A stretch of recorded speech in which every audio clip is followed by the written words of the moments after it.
नाबालिग को परेशान करने वाले पर पुलिस मेहरबान, 3 महीने में भी नहीं हुई आरोपी पर कार्रवाई। इटारसी के पथरोटा थाना अंतर्गत घोड़ा कैंप डोप का मामला आया सामने, जिसमें 17 वर्ष की नाबालिग लड़की के साथ जितेंद्र चौहान निवासी जमानी रोड पुरानी इटारसी ने गलत आशय से परेशान करने की कोशिश की। मामला 29 फरवरी 2024 का बताया जा रहा। पीड़िता के अनुसार जितेंद्र चौहान बालिका का पीछा करता था और गलत इशारे करता था, जिसकी सूचना लड़की ने अपने परिजनों को दी। इसके बाद परिजनों द्वारा पथरोटा पुलिस को शिकायत भी की। पुलिस ने FIR कर मामले को संज्ञान में लिया, लेकिन इसके बावजूद पुलिस ने आरोपी के विरुद्ध कोई कड़ी कार्रवाई न की, बल्कि आरोपी द्वारा बालिका के परिवार पर दबाव भी बनाया, जिसकी सूचना लड़की के परिजनों ने पुलिस को दी। इसके बावजूद कोई कार्रवाई नहीं हुई, बल्कि लड़की और परिजनों को कई बार पुलिस द्वारा कोर्ट में भी बुलाया गया, लेकिन आरोपी आज भी बेखौफ घूम रहा है। इसकी शिकायत पीड़ित परिवार ने नर्मदापुरम पुलिस अधीक्षक को भी की, लेकिन सिर्फ आश्वासन मिला और कार्रवाई नहीं हुई। लड़की के पिता ने बताया, वो ऑटो चलाते हैं, कई बार अनजान लड़कों ने उनका पीछा किया, वो घर के भी चक्कर लगाते रहते हैं। इतना गंभीर प्रकरण होने के बाद भी पुलिस की ढिलाई बड़ी अनहोनी को न्योता दे रही, जबकि पुलिस ने खुद इसे पॉक्सो एक्ट का मामला माना है, जिसके प्रति पूरा प्रशासन गंभीरता दिखा रहा और पुलिस खुद लापरवाही की सीमा लांघ रही। थाना प्रभारी पथरौटा से बात करने पर उन्होंने बताया, सिर्फ चालान पेश करना बाकी है, हम शीघ्र कार्रवाई करेंगे, मैं खुद ये मामला देखूंगा। कहाँ रहती हैं आप? मैं ऑर्डिनेंस फैक्ट्री घोड़ा कैंप डोब में रहती हूँ। अच्छा, तो आप कौन सी कक्षा में हैं? मैं 12वीं क्लास में हूँ। आप निवासी वहीं की हैं? जी। अच्छा, तो अभी कुछ प्रकरण हुआ है, आपने किसी चीज़ की शिकायत की है पुलिस में, तो मैं जानना चाहूँगा, आप बताएं कि क्या शिकायत की है आपने और क्यों की है?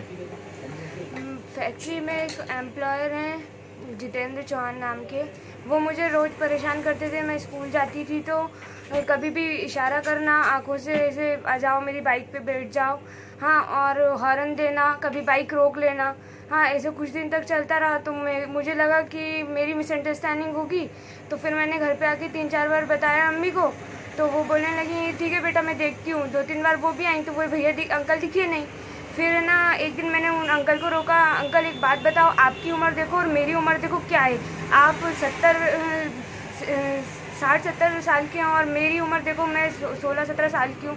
तो वो बोलने लगी मैंने शायद आप मेरे पापा को नहीं जानते हो, जिस दिन जान जाओगे उस दिन पता चलेगा आपको। तो तू क्या, तेरे पूरे खानदान को जेल में चक्की पिसवा दूंगा, जेल थाने के चक्कर कटवा दूंगा, ऐसा बोलने लग गए।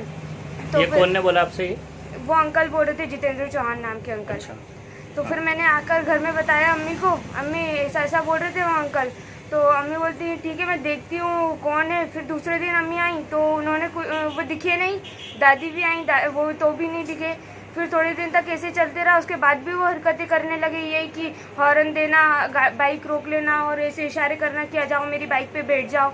तो ऐसे ही चलते रहा। फिर एक दिन 29 फरवरी को है ना, मेरे 29 फरवरी 2024, हाँ। तो है ना मेरे भाई मैं गई वहाँ, स्कूल जा रही थी कॉपी चेक कराने। तो है ना मैं 12 बजे MRS की जो पुलिया है 2nd और 3rd के बीच में थी, तो वो अंकल वहाँ से आ रहे थे, उनका लंच हुआ था, मेरे तरफ ऐसे देखने लग गए, हॉर्न मारा, धीरे कर रोक ली गाड़ी वहाँ पे और ऐसे इशारे करने लगे आ जाओ बैठ जाओ, और ऐसे करके जैसे अपन बाइक पे बिठाते हैं वैसे करने लगे। तो फिर मैंने कहा कि अंकल, मैंने कुछ नहीं कहा। फिर एक बाइक वाले अंकल आ रहे थे, उनको देखा उन्होंने तो भागने लगे और मैंने मोबाइल दिखाया, ये मैं अभी रुको 100 डायल कर रही हूँ, तो उतने में वो वहाँ से भाग गए। फिर दूसरे दिन एक दिन छोड़कर 2 तारीख को फिर मैं गई वहाँ पर, स्कूल गई, मुझे प्रैक्टिकल वापस लेनी थी। तो मेरे साथ मेरे भाई गए कि चल मैं चलता हूँ देखता हूँ कौन है। तो फिर वो वापस आ रहे थे तो भाई ने मुझे पैदल छोड़ दिया कि है ना पैदल जाओ तुम, मैं देखता हूँ कौन है। तो मैं आधे रास्ते तक आई और वो अंकल फिर से वैसे ऐसे करके मुंडी उठाई, भाई ने देख लिया, हाँ, तो वो देख रहे थे कि कोई आ रहा है, तो उन्होंने देखा, फिर वो निकल गए MRS से सीधे, फिर पीछे से भाई गए मेरे, और है ना उन्हें 16 नंबर चर्च के पास उनको रोक लिया। तो फिर उनसे बात करी कि अंकल ऐसा क्यों करते हो, ऐसा वैसा। तो बोले वो क्या, वो खुद मुझे छेड़ती है वो लड़की, मैं नहीं छेड़ता उसको। फिर पैर वेर पड़ने लगे, फिर मम्मी को बुला लिया भाई ने, हम लोगों को, हम गए तो फिर है ना देख के और बोलने लगे कि नहीं मैं नहीं करता। फिर हमने पुलिस वाले अंकल को कॉल कर दिया था, तो वो बोलते कि आ रहे हैं हम। जैसे ही उन्होंने देखा तो वो एक भैया के हाथ से चाबी छुड़ाई उनकी और भाग दिए वहाँ से। फिर हमें ना आए उसी दिन थाने और एप्लीकेशन दी हमने उनको। थाने कौन से थाने गए आप? पथरोटा थाने। पथरोटा थाने। फिर वहाँ एप्लीकेशन दी हमने तो 2 दिन तक कुछ कार्रवाई नहीं हुई।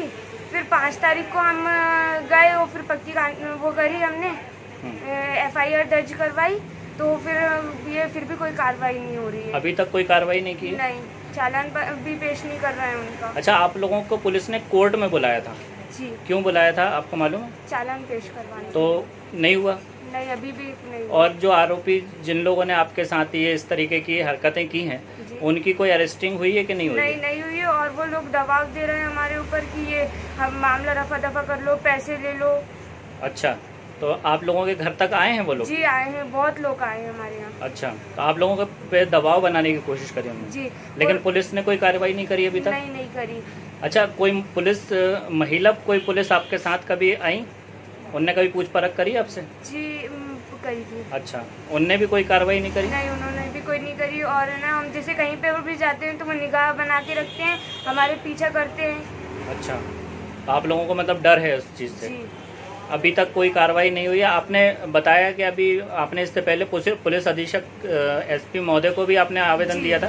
जी दिया है उनको। तो उसके बावजूद कोई कार्रवाई नहीं हुई? नहीं, उसके बाद भी कोई भी कार्रवाई नहीं। आपको याद है कि आपने SP ऑफिस में कब आवेदन दिया था? 27 तारीख को दिया था। 27 मार्च को। 27 मार्च को आवेदन दिया, और आज 20 अब मई हो रहा है। जी। आज तक कोई कार्रवाई नहीं हुई? जी, कोई कार्रवाई नहीं हुई। क्या चाहती हैं आप?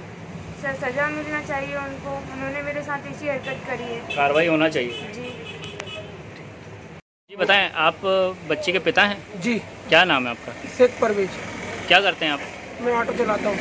अच्छा, अभी जिस तरीके से जो घटनाक्रम हुआ है और जिस तरीके से पुलिस की जो कार्रवाई है, आप क्या बोलना चाहेंगे उसके बारे में?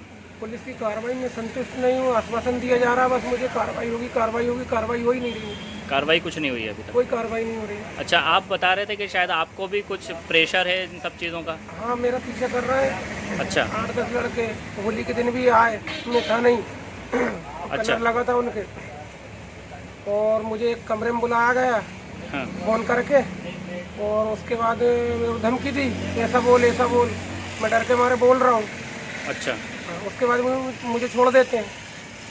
मतलब आप पे दबाव बना रहे हैं? हाँ, दबाव बना रहा है कि समझौता करो, नहीं तो हम तुमको देख लेंगे और चलान देंगे। SP ऑफिस में आवेदन देने के बाद भी, अब उसके बावजूद आज तक कोई कार्रवाई नहीं हुई? आज तक कोई कार्रवाई नहीं हुई है। बस आपको डर है, मतलब दहशत है आपको? जी, मेरे साथ कुछ भी घटना घट सकती है जिसके जिम्मेदार जितेंद्र चौहान का परिवार होगा।